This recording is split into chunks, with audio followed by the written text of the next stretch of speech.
ఇప్పుడు ఆ ఇల్లు చాలకుండా కొత్త వ్యక్తులు వస్తారు కాబట్టి ఇంకో కొత్త ఇల్లు తీసుకుంటాం. సో ఇట్ డజంట్ మీన్ ఇల్లు విడిచి వెళ్ళిపోవటం కాదు. సో కొంతమంది కొన్ని రాసుకుంటుంటారు, అందరూ విడిపోయారు, పడిపోయారు అని చెప్పి. అరవింద్ గారితో ఉండే వ్యక్తులు ఎప్పుడైనా సరే అరచేతిలో 5 వేళ్ళు విడివిడిగా ఉన్నట్టు కనిపిస్తాయి. సో ఆ వేళ్ళు విడిగా ఉన్నాయి అనుకోవద్దు. అరవింద్ గారికి ఏ అవసరం వచ్చినా ఆ 5 వేళ్ళు కలిసి ఒక పిడికిలుగా మారుతాయి. అదే అరవింద్ గారు ఎంకరేజ్ చేసిన ఫ్యామిలీ. ఆ పిడికిల్లా చిరంజీవి గారి భాషలో చెప్పాలంటే పంజా అంటారు, రాజా విక్రమార్క సినిమాలో చూశాను. సో ఇప్పటికీ వాసు కానీ నేను కానీ ఎక్కడికో వెళ్ళిపోయాం,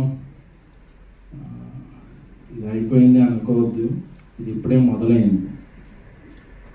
సో ఎందుకు చెప్పాలనుకున్నామంటే కలిసి ఉండటంలో ఉన్న ఆనందం ఏంటో మాకు తెలుసు. అరవింద్ గారికి దూరంగా వెళ్ళిపోతే వాసు కానీ ఎవరైనా సరే ఆయన ఈ టీజర్ లాంచ్ కూడా ఆయన ఇంపార్టెంట్ పనులు పక్కన పెట్టి రావాల్సిన అవసరం లేదు. So we all are one. Sir ఇది ఇంపార్టెంట్ సార్. అది ఇక మిత్రమండలి